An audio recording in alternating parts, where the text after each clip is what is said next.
We're glad to see everybody this evening. Thanks for coming. As it's already been mentioned, it is a very sobering subject. I used to watch a television show. I was trying to recall the name of it, but it was about a lady that was a, what do they call that doctor that done autopsies? Forensic pathologist. It was very interesting, some of the things that they do and how they figure out certain things from an autopsy of someone who is deceased. And it's a serious matter. And Mr. Tom Ranger is a great person of knowledge. I respect nearly everything that I read. I receive daily emails from him about subjects and topics. He's always supporting leadership of churches, and you learn a lot from people like him. He has a great ministry, and I respect him highly. And he is the one who has written this book. The book's old. It's not a new book. It's been around for a while. Not real old, but I mean it's not something you just hit the market. But I have a little video of an interview with him about the book, why he wrote the book, I think it is. And we're going to watch that before we start. But we're going to start with prayer this evening. Let's go to the Lord in prayer. Father, we thank you for this beautiful day and times that we had of sharing and coming together and fellowshipping the church. Lord, we're thankful that you bless us. And we realize this is your house and we are the overseers. We take that responsibility very seriously, Lord. So we endeavor, Lord, to make things better and to share the gospel around the world. And we seek your guidance and your leadership in that. As we struggle in what we consider difficult times, we know that times have been this difficult at different points in history. And Lord, you are the great one who sustains all things, and you sustain your people. We thank you for that, Lord. Bless us now as we enter into this study. In Jesus' name, amen. Well, it's a privilege today to be here with Tom Ranger. Tom helps lead the efforts of Lifeway, and also an author at the same time. And today, in particular, we're going to be talking about his recent book, The Autopsy of a Deceased Church. Tom, welcome. Thanks, Tony. And we were having a conversation earlier before the video started, and I just got to give a shout out. You have not told me to. This is my own doing. I got to give a shout out for your ministry, your blog, and all that you're doing. That's through that. We're kindred spirit, and the way you love churches is just heartwarming to me. And I got to thank you for your ministry. I know you're interviewing me, but I had to say that. Well, thank you, Tom. That's kind of you. Well, let's just dive right into the book. First of all, I'm curious, what prompted you to write it? Well, it started off like many things that you do. It started off as a short blog post. The blog post came back from the recollection of conversation that I had had with a person who was a member of a church that had died. I was then a consultant. I no longer do consulting since I'm here at Lifeway. But I was a church consultant, and they really had declined so much that they could not afford to have a consultant come in. But the benefactor said, let's bring Ranger in. I'll pay the consulting fee, he said. And so I came in, and I looked at it, and stayed with them a couple of weeks. When it was all said and done, I said, unless there's a radical transformation, I mean radical and immediate, this church will die in a few years. If I recall correctly, I said 5 or less years, but it lasted longer than that. It held on a little bit longer. But when it died, the person who retained me through the consultation called me up and said, you were right. Now, I took no joy in that, but I was not surprised. And I said, let's walk through it. Let's talk about it. And so we went through all of the issues of how the church died. And when it was said and done, I posted it. And then when I did the book, I did a few more of those interviews, a little over a dozen interviews from church members whose churches had died, and I found common themes. Not a statistically sound research project, but certainly anecdotally pervasive in the information that I found, and kind of the themes were common throughout there. And so I felt confident writing those things. Yeah. Well, you talk about 12 different ways that the church can stay alive in your book, but would you mind highlighting maybe a couple of those, Tom, for us? Yeah, I divided them into three different groups. The church is showing signs of sickness, the church is very sick, and the church that is dying. And each of those needs different types of treatment. And I like to make this analogous, Tony, to someone on the outside being a physician and the church being the patient. And basically, you have a church that's showing signs of sickness. What do you do? Basically, you have a church that's very sick. What do you do? And you have a church that may be terminal. Is there anything that you can do? And if it is terminal, what is the best way to offer hospice care, if I may use the metaphor even further?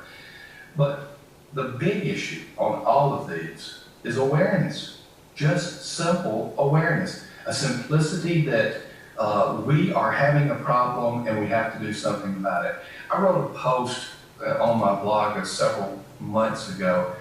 I had gotten so big, so fat, and so I wrote this post about confessions of an obese Christian. There were two reasons I did that. One, I thought it'd get some good traffic, so I knew how fat I was, it'd get some good traffic. But the other thing was to face the reality of my obesity. And I was sick. No, I didn't have a terminal illness. No, I didn't have any type of accompanying diseases, but I had the disease of obesity, and I had to do something about it. It was a wake-up call. The second reason I wrote it is so that my readers would make me accountable, and they sure have. And so that was my wake-up call. One of the primary problems, and Tony, I know you see it, you coach, you consult, you write, and I know you see it, is churches are in denial. And the big issue is, how can we get out of denial? Well, just admit that you have a problem. An alcoholic says, I am an alcoholic. An obese person says, I am fat and I need help. A church that is sick needs to say, we are sick. But the reality of it is most churches do not face that truth and they do not confront it head on. Another simple solution, very simple, and you just ask for a couple, we'll stop there, but another very simple solution is move your church looking outwardly. Now that's a broad statement, very broad, and it could encompass a lot of things, but churches are sicker when they're focused in on themselves. When they are focused on me, myself, and I, and what is the church doing for me, and what church members want, and what are my preferences being met. If the leadership can begin to move the church toward an outward focus, whether it's community ministry, whether it's some type of traditional outreach program, or whether it's something that is on the cutting edge, something to move them beyond looking at themselves.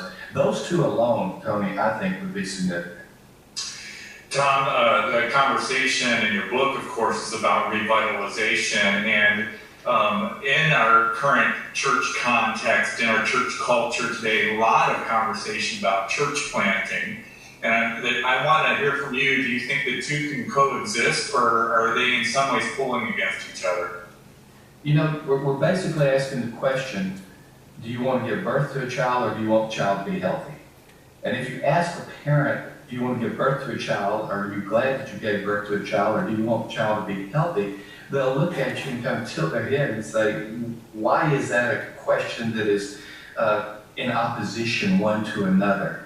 The reality of it is, we will not need to do revitalization if we're not planting churches. We have to be starting new churches, so that's number one. Number two, we won't have healthy churches to start new churches if we're not doing revitalization. So it is not either or. We need obstetricians and we need internists. We need pediatricians and obstetricians to keep the metaphor going. It is both and. They complement each other. They're not in competition with each other. They become in competition with each other when we start acting like they're in competition. I rejoice with church plants, and I rejoice with genuine revitalization efforts. The efforts that you're engaging at Lifeway too, I'm curious to hear how that's complementing some of the things you wrote about in the book, Tom. There's several things we're doing and several directions we're going. I will highlight some of them. One is we're putting a lot more emphasis on groups. We are convinced that the data is overwhelming. If you get someone to move from the big event worship service to a group, whether it's a small group, off-campus group, ministry group, Sunday school class, whatever that group may be, if you get them moving in that direction, This is just one of the many stats that you can put up. They're 5 times more likely to be active in the church 5 years later than someone in worship home. So we have been putting a lot of emphasis on good curriculum, not just throwing stuff out there and hope someone will buy it, but really good curriculum in a number of different directions. I could go into those, but basically we've created curriculum that starts from a theological perspective, curriculum that starts from the text, curriculum that starts from life issues, and curriculum that can be designed according to how you want to design, such as the pastor's sermon. So we have all of those that we've been doing. In my office specifically, now that curriculum is being done by other guys that are a lot smarter than I am, but in my office specifically, I am determined to connect with pastors. Lifeway has done a stinking job of connecting with pastors historically. And so I'm using the advantage of my office and gathering a team together so that we can connect with pastors. And you don't know this, but I'll be calling on you very shortly to see how you, and if you would like to be a part of some of these things that we're doing. So your listeners out there, your viewers can know that I'm coming to see Tony Morgan if he'll let me come see him before even Tony Morgan knew that I was going there. I'll let you talk to my assistant and see if we can schedule that, Tom. Yeah, please do. Yeah. Very good. Well, I'm curious too, as you're writing about churches that are in decline and making some changes where revitalization is happening, do you have a story or two of success that you can share? Yeah, and I wish I remembered the name of the church. We requested stories. In a recent blog post, we said send stories, and they're coming in off volumes. I do know this, that the church is in Maryland, and I do know that the church was started in the 60s. And the church declined to the point that they were about to give up. And they made a decision, we're going to make one last shot at it. And they called the pastor, but they couldn't afford a salary. They said, if we pay this pastor anything close to full time, then we will have to neglect our community. We're really going to reach our community. And so a handful gathered together, and they called this pastor, this young guy fresh out of seminary, and said, will you come at minimal pay? In other words, will you be bivocational? And he agreed to, because he saw the vision of those few. The vision of those few began to multiply, and the church, first of all, they have a wake-up call. Secondly, they made a decision to look outwardly. And thirdly, they said, we will do this at any cost that God leads us to pay. And the church now has gone from, and don't hold me to the numbers, but it would be somewhere from less than 50 to more than 1,000 right now. They purchased a Kmart, the whole shopping center. And now they have a ministry center in their town. They remodeled it, and they're in the old Kmart. And that was a story of a church demographically that should not have turned around, that historically should not have turned around, that experientially and every other reason should not have turned around, but they dreamed again. And so they had this dream, and God honored it, and they turned around. That's one of many. Yeah, that's great. Tom, let me finish with this question. I've had the chance to work with hundreds of churches across the country, and honestly, sometimes the biggest challenge are the smallest churches who want to go to a different place, but they don't want to make any changes to get to that different place. How can we help churches? You began the conversation just kind of admitting this is who we are, this is the challenge we're facing, and then moving beyond that point. How do we help churches get that sense of urgency for change? Well, some of them will not, and that's the reality of what you're saying. So, some of them will move toward death rather than change. Some people will continue to smoke even though they've been told that eventually you will die, or you could die of that. So the reality of it is many of them will. So if they do not have a wake-up call, it probably will not happen. Now here's what happens with these small churches, and you're well aware of this. Smaller churches have very intentional relational groups. Sometimes they're families, sometimes they're close friends, sometimes they're people that are near to them.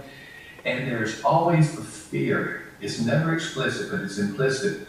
But if we do some things differently, we're not going to have this group the way it is.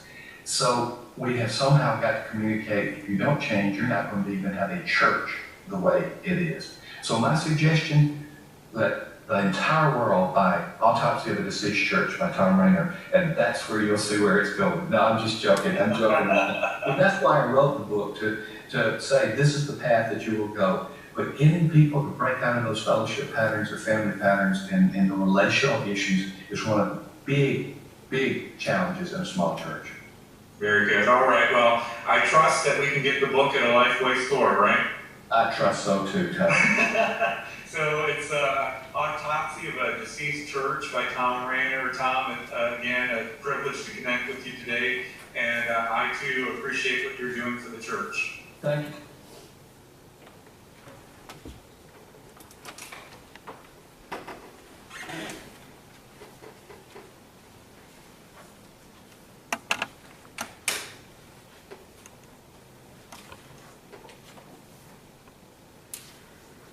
So that kind of give us a little idea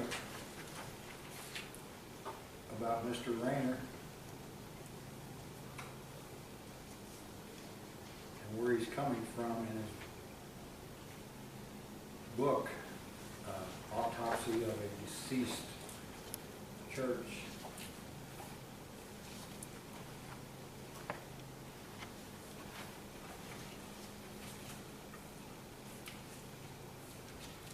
And in the introduction, he spoke about that situation there where that he was a consultant for a church.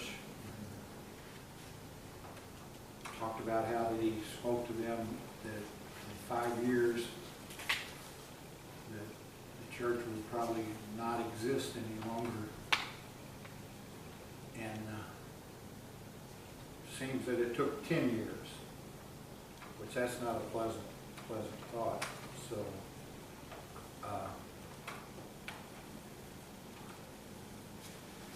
what do you think it means? And we talked about this. When we talk about the church, what are we making a reference to? It's a deep subject and it's a big study just when you talk about the church. I think in this instance, we're talking about the body of believers that meets in this location under the name Fellowship Baptist Church. So Fellowship Baptist is a church, the people of that. And of course, we have our building here that we've provided for a place to meet together. So is it possible that we, we're going to get into this, we, the Fellowship Baptist Church, could die? Absolutely. It is possible. Absolutely a possibility. It's not a pleasant thought. And I do say that death of anything or anybody is not a pleasant subject that anyone likes to speak about, something dying or someone dying. So, Fellowship Baptist is a church. We are a group of called out believers. First Baptist is a church. It's a group of called out believers. So, everywhere almost you go, and there's a few, but you hear of churches that are declining. And by that we mean when you enter the doors, there's only a very small group of people gathered together, and most of them are of the senior citizen age, which is a very scary thing for a church to look at its congregation and they're all senior citizens.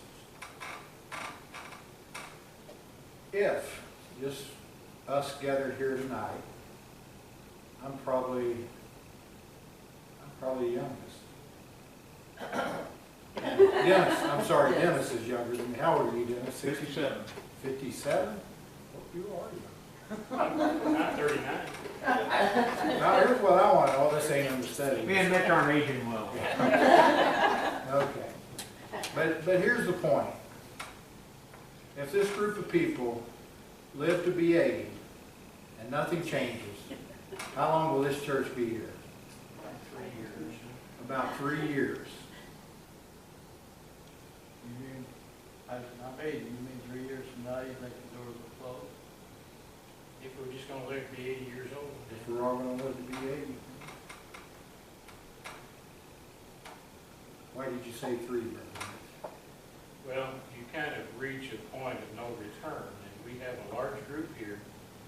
They're approaching that 80th birthday, and some are there, some are beyond it. But, you know, when that core group drops out, I mean, you just got a handful. There will be very slim. And that's a sobering thought for us, you know, all of us. So this is what happened as we begin to study. Apparently, Mr. Rayner, Tom, was called to a church by a member of that church and a leader that was concerned as what he was seeing in that church. And Mr. Rayner was a consultant. Sort of like he went to a physician to find out what's the matter with my church. And Mr. Rayner went to the guy, done a study, and he told him, well, I hate to tell you this, but she's only got 5 years. Now, that would be a scary sight to look. Introduction. Let's read this.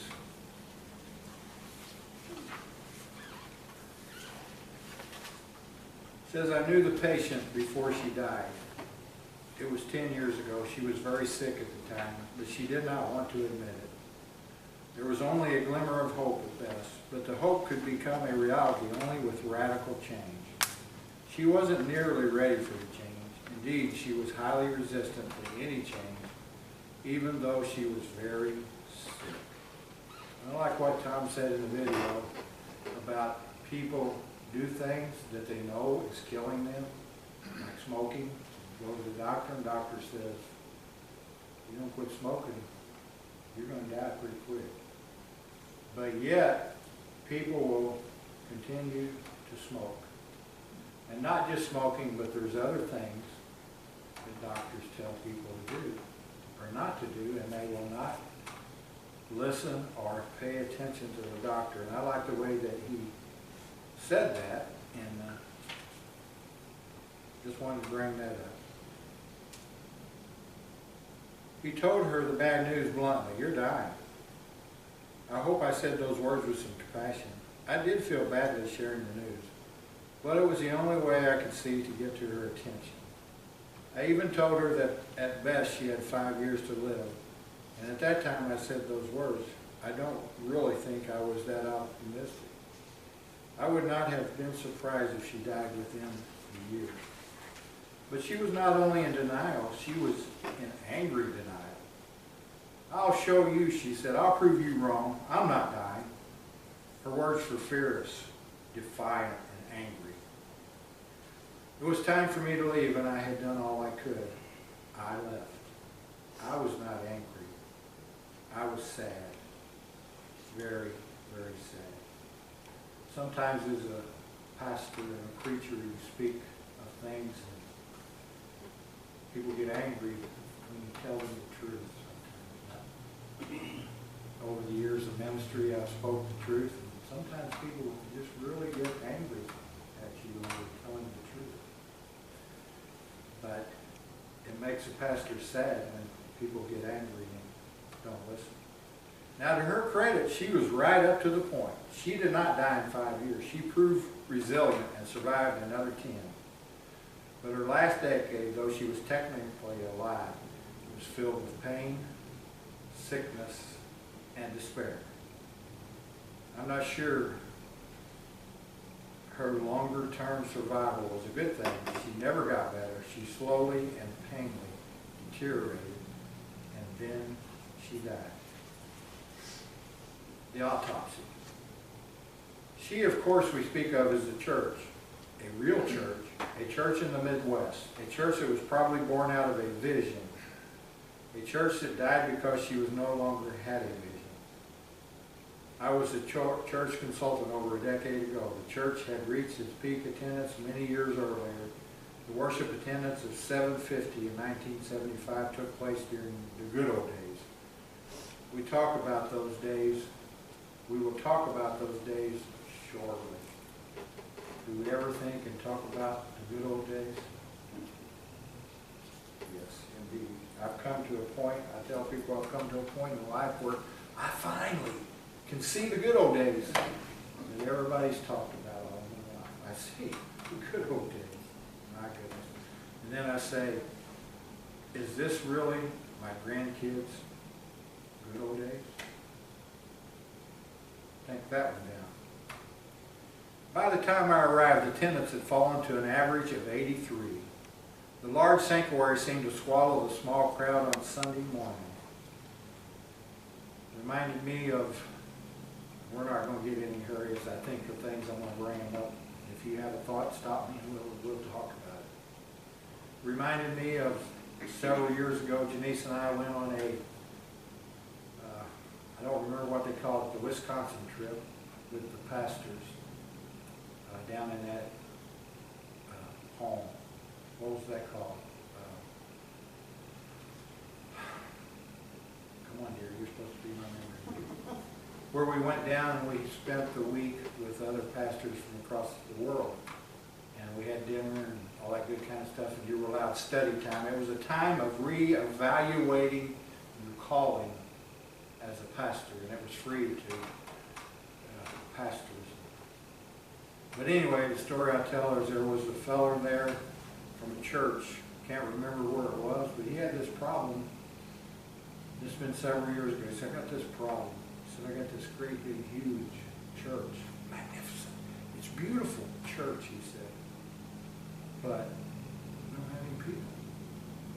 He said, we can't keep the church up. He said, I'm here trying to figure out what I'm going to do with this big, beautiful, magnificent church that we can't pay for. We can't keep the electric bills up. We can't upkeep the church because there's no people.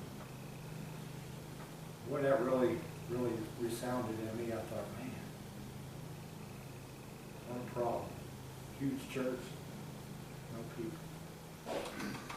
Well, we went to that church. You were called to come preach at that church, West County. Yes, that's right, close to home. And when we went in, there was a church sitting there, and beside it, there was another little building, kind of tattered and torn. And we went in and we sat in some old theater seats that were tattered and torn, and we had church there. And I'm like, why are we over here having church in this building? And they took us over and showed us inside the church. It was beautiful. But we were having church over there because it cost less to heat it. There weren't enough people to. You know, that was in Leadwood. Was it First Baptist in Leadwood? I think it was. I wonder, that's been, how many years has that been? Several years now. Several years. It seemed at the time that that church was near death. I wonder, I would like to know where they're at today. I may investigate that. But yes, it was quite, they were very discouraged. And rightly so. I forgot where I quit. The autopsy, that's where I was, wasn't it? Born out of a vision. Page 5, the second paragraph. Okay. I worked with the church for 3 weeks. Well, that's the third paragraph. The reality was that most of the members did not want me there. Talking about when he went to consult with this church. They were not about to pay a consultant to tell them what they refused to hear. Only when a benevolent member offered to foot my entire bill did the congregation grudgingly acquire or agree to attain me. I worked with the church for 3 weeks. The problems were very obvious. The solutions were difficult. On my last day, the benefactor walked me to my rental car.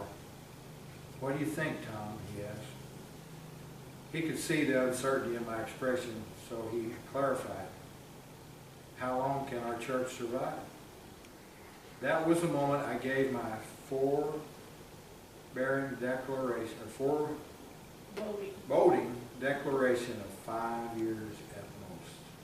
Of course, I was wrong on the exact number of years the church has recently closed. Like many dying churches, it held on to life tenaciously. Is that right? Tenaciously. Tenaciously. This guy's a little more wordy than I am. You've been to school. He's been to school. I went to Dave Craig. We didn't have those words in the Lusterville. Sorry, Mr. It's in the Bell. dictionary, I'm sure. Tenaciously. Yes.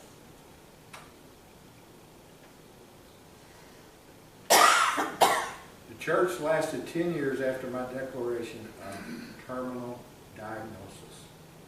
My friend from the church called me a week after the church officially closed its doors. We talked for over an hour. I took no pleasure in discovering that my diagnosis was correct. Together, my friend and I reviewed the past 10 years, or more years. We were able to piece together a fairly accurate autopsy. We learned with even more clarity why the church died. We performed an autopsy. It was not fun, but we felt and thought it was necessary. You ask the question, why go through the pain? My sister died before I was born. I only recently learned that my father convinced the attending doctor to perform an autopsy, and that he convinced the doctor to let him be in the room while the autopsy was performed. My grieving father had to know why his beloved Amy died. He had to know why her little heart had failed. He had to know. He just had to know. Why should I take you through the pain of discovering why churches die? Because we need to know.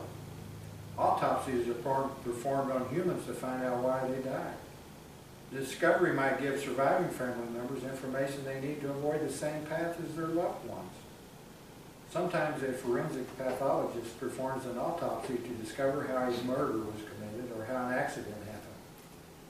The information is always useful. It sometimes brings people to justice. But that does not mean autopsies are pleasant.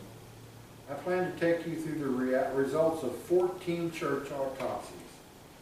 I won't bore you with church-by-church report because there is much redundancy. I will indeed summarize my findings of all the deceased churches. I owe much gratitude to those who talk with me freely and openly, those who performed the autopsies with me. Each of them was a member of a church that was once alive but now is dead. Each of them went through the pain of an autopsy with me. The churches are diverse in their denominational or non-denominational backgrounds. They are diverse in their locations. They are diverse in their local and regional demographics. Demographics. Not Republicans, Democrats. Where they're at. Their location. Let's put that in Oaks terms. Who they is. Where they at? What holler they're in. But they all are similar in their significant way. They follow paths that caused them to die. Jesus told Peter that the church would never die. And I also say to you, thou art Peter, and upon this rock I will build my church, and the forces of Hades will never overpower it. Indeed, the church will never die, but churches have and are dying. It is my prayer that these autopsies, though painful to watch, will prove helpful to leaders and laity of churches today. As many as 100,000 churches in America are showing signs of decline towards death. May God give us the courage to make changes necessary to give new life to our churches. Prayerful commitment. In every chapter you will be asked a question. Will you make a prayerful commitment? The commitment is really between you and God. Perhaps God will raise you up an army of church members who are no longer satisfied with business as usual. The trauma of observing an autopsy is only beneficial if it is received as a warning to those living. This book is not about dwelling on the past, but about bearing fruit in the future. The prayer commitment in each chapter is a positive challenge to take the hill, so to speak, where others may have failed. The commitment are vital in this book because it will heed the warnings of the autopsy. We stand to benefit far greater than we could otherwise imagine. This is a very important point. Prayerful commitment number one.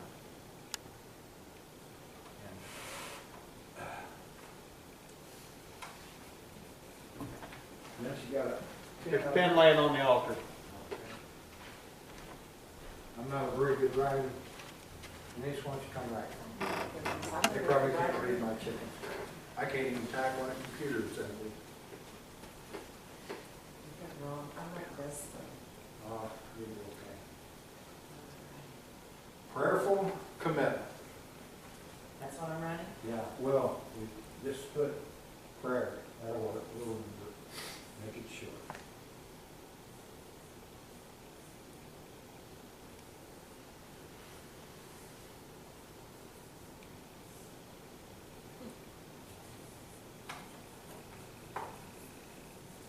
Okay, I'm willing, as pastor, to make this prayerful commitment.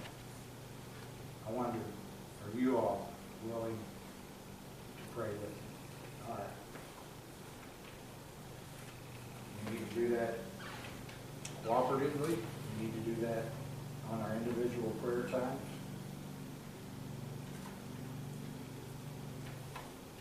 This is the suggestion that we commit to. God, open my eyes that I might see my church as you see it. Let me see where changes need to take place, even if it's painful to me. And use me, I pray, to be an instrument of that change, whatever the cost. So it's pretty bold. We ask God to open our eyes to be able to see. Do you think there's a blindness, not only in our church, but in churches across the land? Is there a blindness that we're not seeing things that need to happen and change? I think absolutely there is. Absolutely, yes, there is.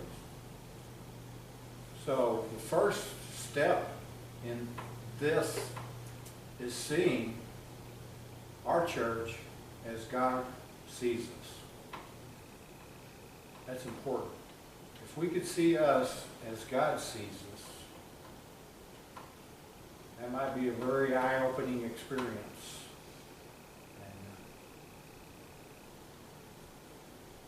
And, May I make a suggestion? yes. As we pray this each day, this week, I know God will be revealing to us. Take notes? Take notes on it and bring them back next Sunday. Yes. How God is talking to the individual That's right. about what he sees in our church.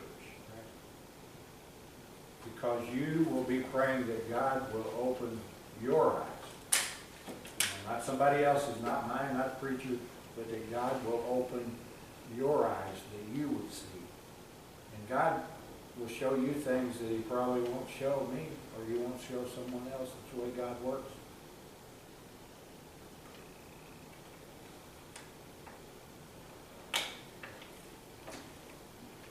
And Dennis has spoken many times. I've heard him say it. I think the answer is prayer.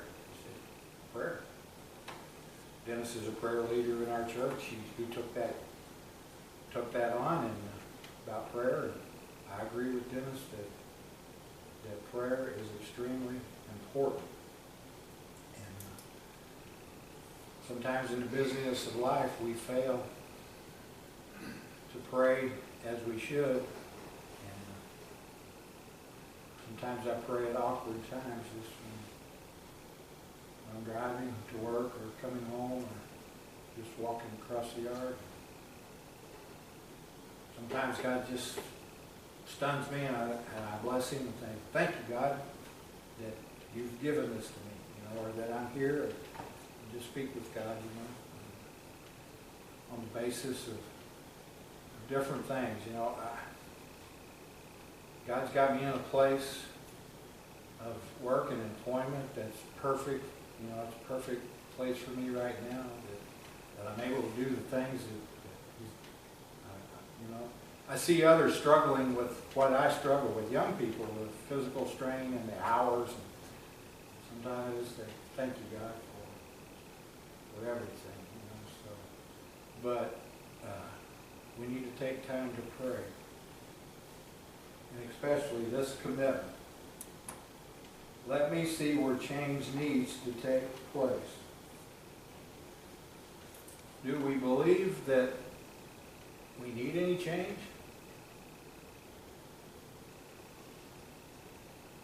Well, I'll say this, unless something does change, we're kind of like the church he described here. In decline?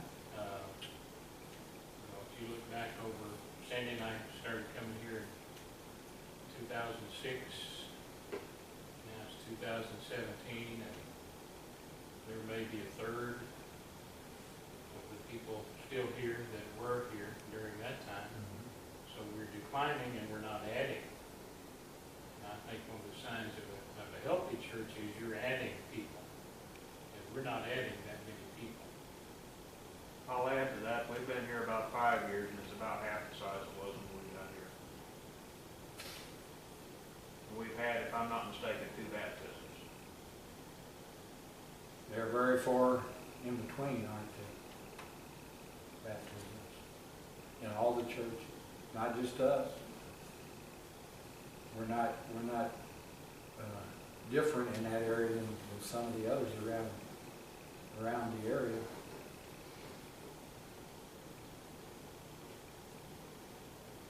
Even if it is painful to me, it says, let me see what change needs to take place. And oftentimes, and I don't say this meanly in any way or any fashion, but you see it happen, be it the pastor or be it the congregation, that oftentimes the change that happens is the people will either seek a new pastor, or the pastor will seek a new congregation, and it's only complicating those problems that are happening, because the pastor will blame the congregation maybe, and the congregation will blame the pastor. Nobody really sees the problem and the change that needs to take place. I don't know.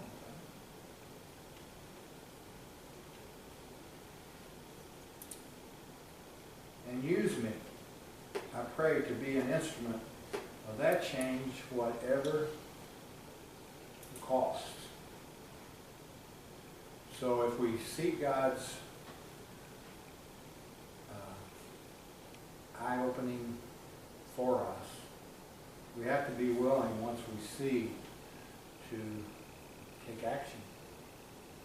Be willing to change, no matter what the cost is. You think that's true? God shows us something that needs to change. Should we change it? We better. You better. If you don't do what God tells you to do, there's no sense asking. Do we believe that if we seek God in this, that He will show us Absolutely. what we need to do?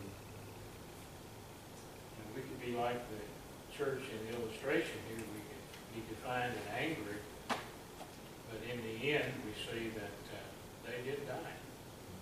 Maybe that. A lingering death. A lingering. I don't want a lingering death for this church. No. It is a very sad thing. And I think that's why that oftentimes there is the spirit of discouragement and sadness, is because, especially in the leadership, they recognize that the church is dying, and it's like very sad. Something's passing away, as if we're recognizing a person, a friend, or a family member dying. I think we have to avoid the idea of, well, it's inevitable, there's not anything we can do. So I'm hoping the challenges out of this will help us to understand it's not inevitable. there is something that can be done. And also avoid finger pointing. Yes. That is absolutely no good for anybody. We're all responsible for the situation that the church is in.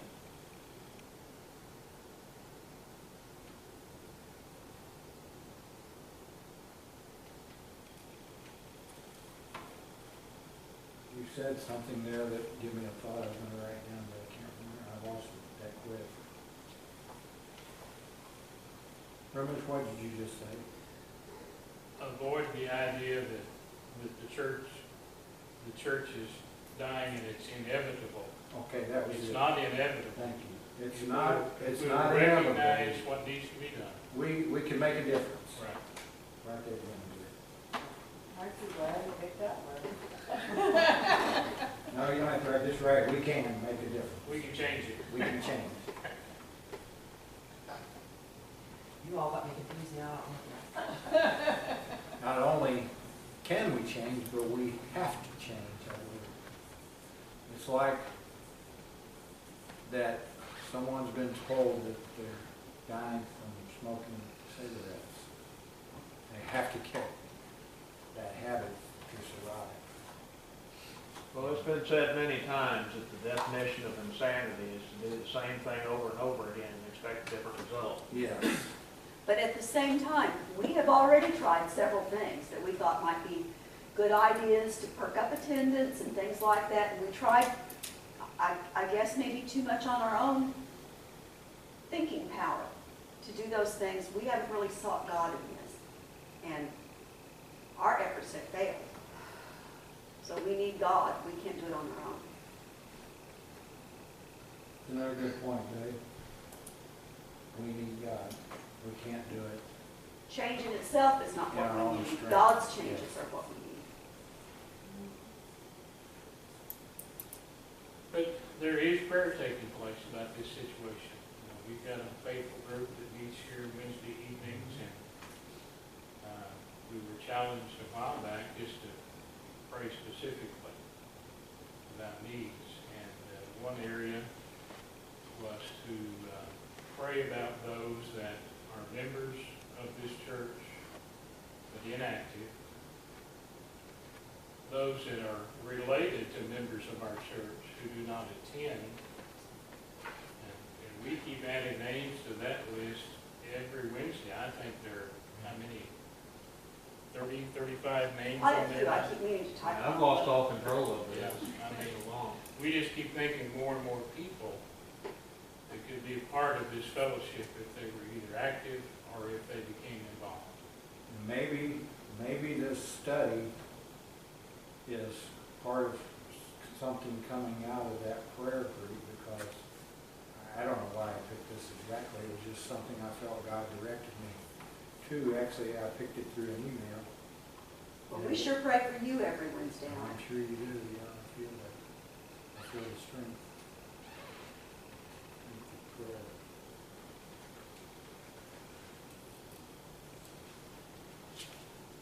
If your church was given a physical exam today, what do you think the doctor's diagnosis would be? Are we healthy? Are we slightly sick? Are we very sick? Or are we dying? And then he asked the question, why? It'd be like my last visit with the doctor said, well, some things look good. There are things you need to work on. I think that's kind of where we are. That's what I was thinking. I was thinking about my mother, who has been a very, very healthy person for most of her life up until the last few years. And it's just one thing after another after another. And I think we're at a point in this church where we've declined enough that we could see things snowball, kind of like they're doing with her, if we don't pull it out. We don't reverse the trend. We have a lot of, if you just scan the front of this book, we have a lot of things going for us in this church. And I think that's why we're here today, because God's using this church in missions, and we are reaching out to people. And that's one of the things that churches often do, is draw inward and conserve their resources and quit giving to missions. And I think God honors when you give. Doctor, I know my blood sugar's high, but I don't eat sugar. I climb a lot of stairs at work, I exercise, I try to do good things. Dirk, I'm telling you, your blood sugar's high. You need to do a better diet. I can't do a better diet. Well, then die, huh? And that- Then go ahead and die. So, my point in all that was, yes, we do good things, but still we can be sick even when we're doing good things. There still can be something lingering within us. Dirk, are you taking your blood pressure pill? No. You're diabetic. You need to take it. I'm taking them now. I'm talking about my last bout with this illness issue. So,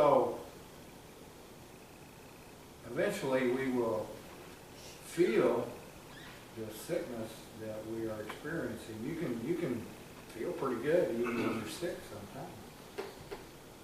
And when you got lingering things that are going to make you sicker, it doesn't just. I mean, there are people that fall dead of a heart attack, but there are things that happen before that heart attack that, if recognized, could have prevented that person usually from dying. There were things that they experienced could have changed.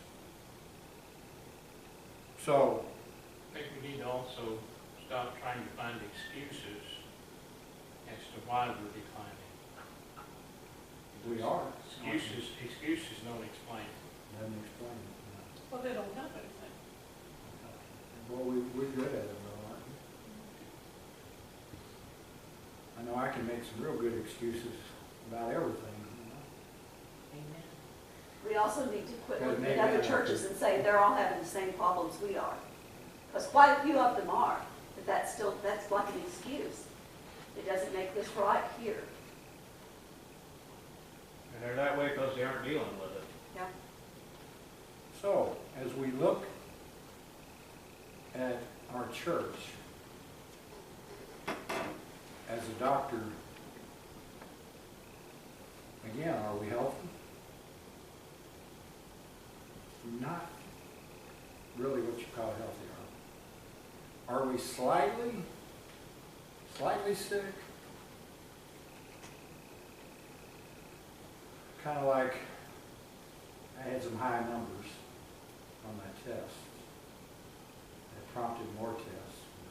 I was just kind of slightly sick. I had some things out of order in my body. But hopefully I got those straightened out, and it will help me to be better. I was just, I guess you would say, slightly sick. Worried that I might be very sick.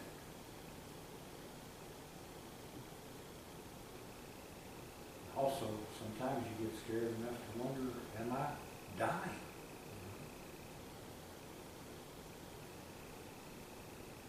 So how are we going to,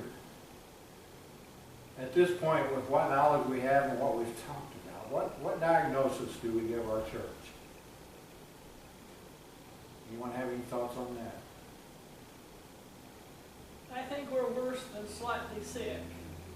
So you could say that maybe we're, But I don't know that we're very sick. I'd have to really sit down and think about it. I think we're sick.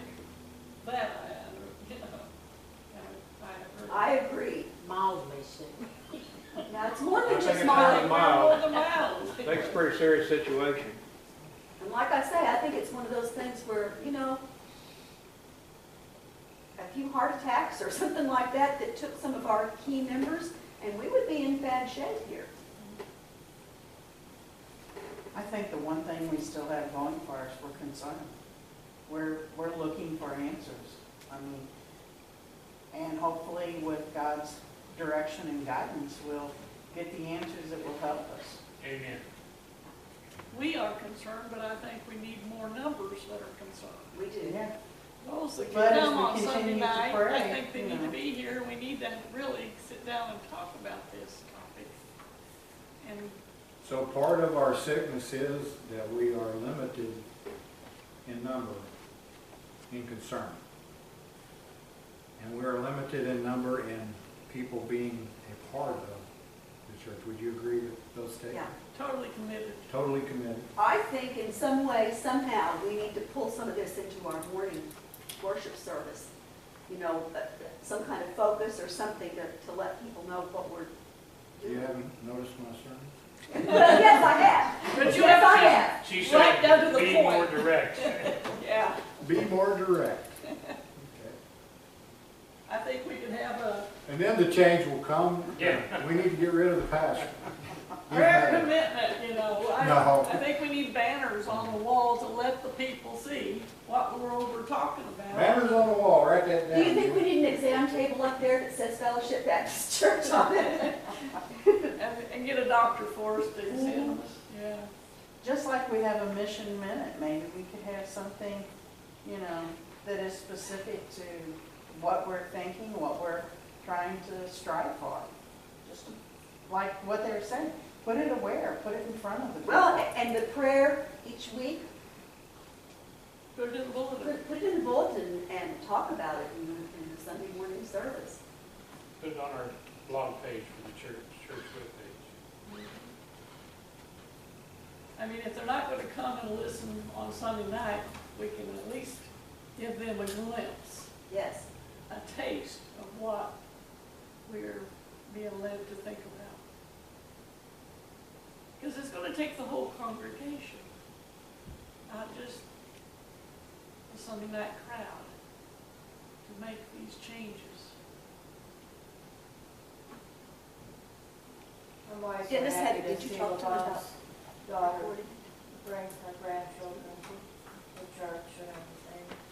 I just, that right there is what we're missing. So I'm going to say that we have diagnosed our situation as very sick. Would you agree with that?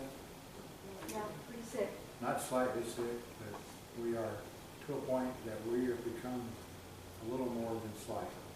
Maybe not extreme, but medium. That's kind of the way I was this Yeah. morning. I wasn't quite sure if I should try to go or not. We are hurting, yes. Yes. Why do you think many church members in a dying church refuse to see the decline in the health of their church? Why do people just, Because it hurts. Emotionally, it hurts. You have an emotional connection to your church and you don't want to think about it dying. I mean, I do to this church, and like Dennis said, we've been here 5 years. So I can imagine for some of you who've been here many, many years longer, but you have to face up to some of those things. it's the same way that we feel about a loved one that's sick, right? We deny sometimes the seriousness of our own health and the health of those that we love because we simply don't want to believe that it's that serious. And then also, I think too, we stick our heads in the sand because we know we're part of the problem. You know, we know that we're not as committed as we should be, and so we don't want to think about it. We like for things just to go on like they are. What you're saying is, if we realize we're sick, it might require something of us? Yeah. That's pretty good. Yeah. Admit it. Admit that. I think no one likes feeling like a failure, and I think this church, the way I look at it, is young enough that a lot of the people in here were here for the very beginning. And as you see things failing, it does, it makes you feel bad, and you, like Terry said, you want to hide from it. So has the church, did the church have a vision when they began?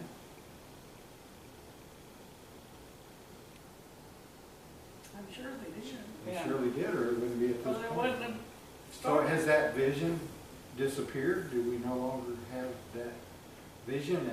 And I ask some of you charter members, some of you that's been here for a long time, to try to remember what that vision was, and if you can still feel that today, and what we need to do to, part of the problem of our illness is blindness, I believe, that we lost our vision, and that makes part of the sickness a little more difficult to deal with because we are blind. And I'm not saying totally spiritually I don't know if we're so blind. much blind as we just don't have the gumption or an interview or whatever you want. I'll have to do something more about it. I'd say we're apathetic. Yeah.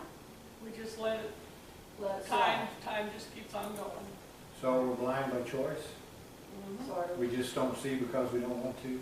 It's kind of like seeing the pounds creep up, a pound a year, a pound a year, a pound, and you don't want to, make the commitment to do anything about it.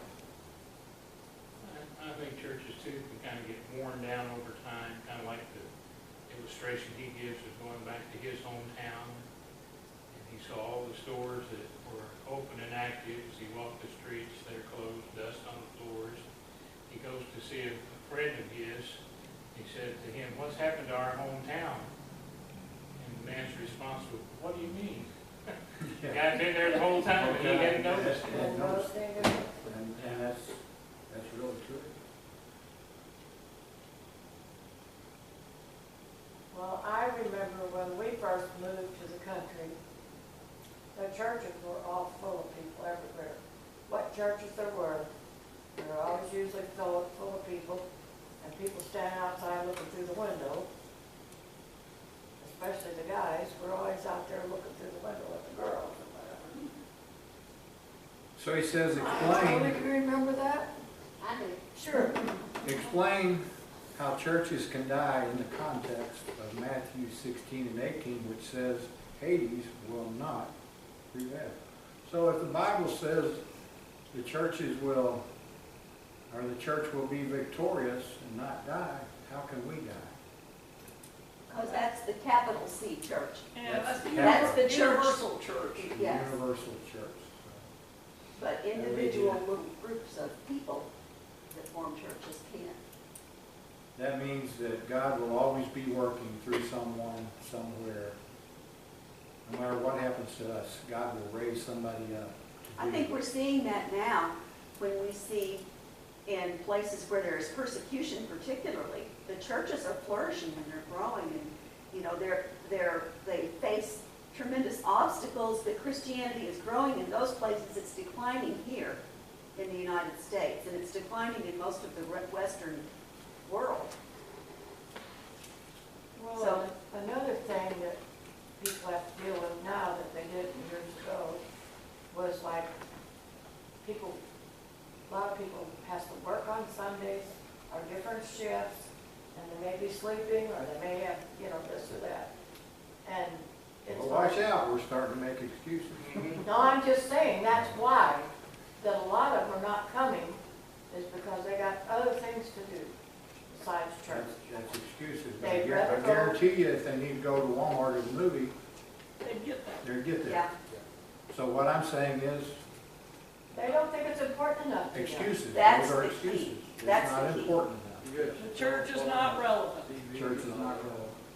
Because I worked 12-hour midnight shifts, and I'm not bragging about it, I'm just telling you what it is. I worked 12-hour midnight shifts Friday, Saturday, and Sunday, and I pastored a church and preached.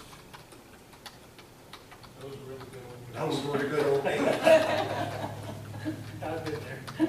But I'm just saying, but that is the key. you can Most do it. People I mean, don't it's see the not church fun as and being it's worth not their easy, time. but it can be done if we're committed. And People, that's not of that course, Denise important. used to say I came home like a, what was it? Zombie. No, came home all nice and sweet, and I woke up like a bear or something like that. Yeah. Weren't sleeping all day. I was working midnight, set three shifts. I wouldn't be able to sleep on midnight.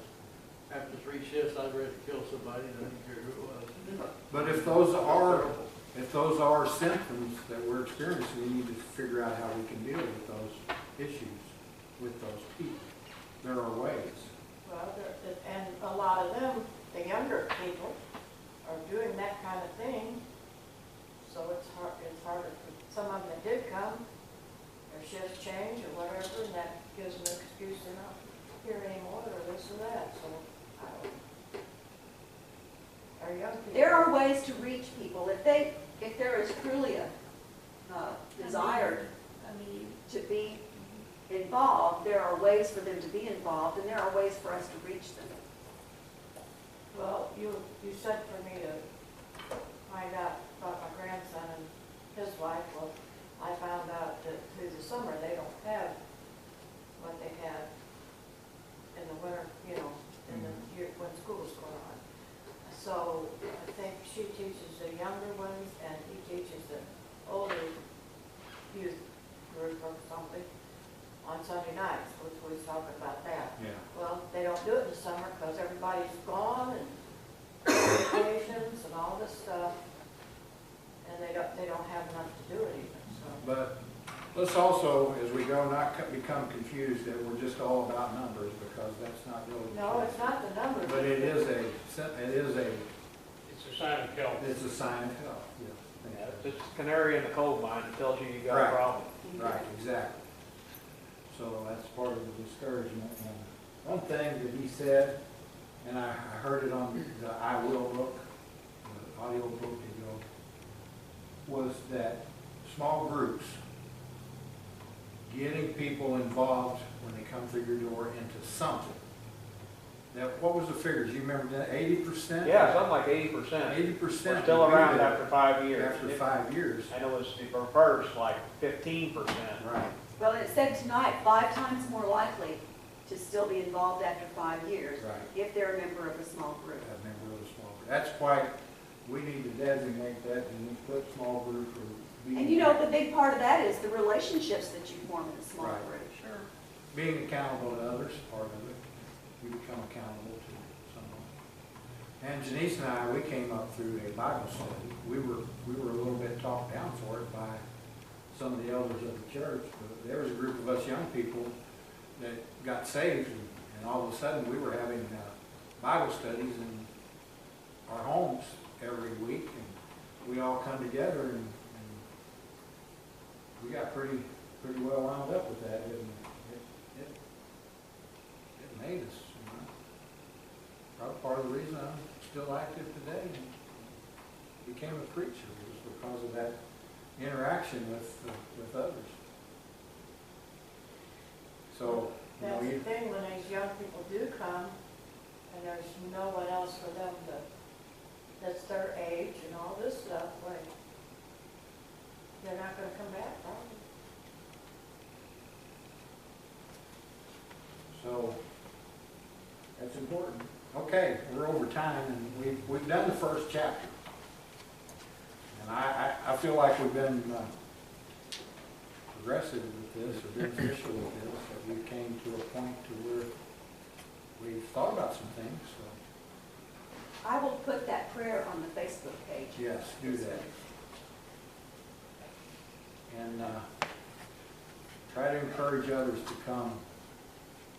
Dennis is recording this, and we discussed putting it on our Facebook page. It'll be on the church's Facebook page. You want on the page or in private message, or just on the page? I think we'll just put it on the page. Okay. That way people can share it if they want to. Okay. Guys, we got a guy that watches the sermon every week on a cell phone. I can tell back here. So there can be reached. Yes.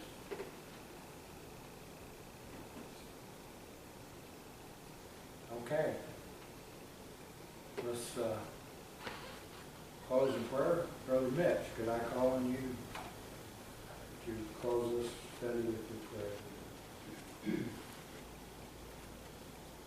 Lord, we do indeed tonight come with humble, open hearts, and we know you love your people, and we know you love churches. We know, God, that you have a will and you have a plan and a purpose for every congregation. You've heard our concerns tonight, and we just pray, God, you would give us open eyes, give us understanding to see this church as you see it, to begin understanding what we need to do to become that church that you desire Fellowship Church to be.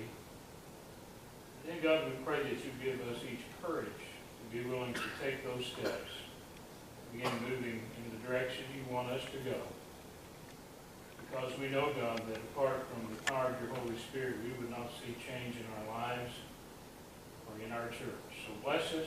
Thank you for our pastor, and pray blessings for Brother Dirk and Denise as they're busy this week. And we do pray that more would become involved in the ministries of our church. As we gather on Wednesday nights, that we would see more people show up with concern on their heart to pray about our church as we've been doing faithfully. And we know, God, that as we get earnest about prayer, and you begin to work. So we pray that you would help us to be earnest and committed and dedicated in our prayer life.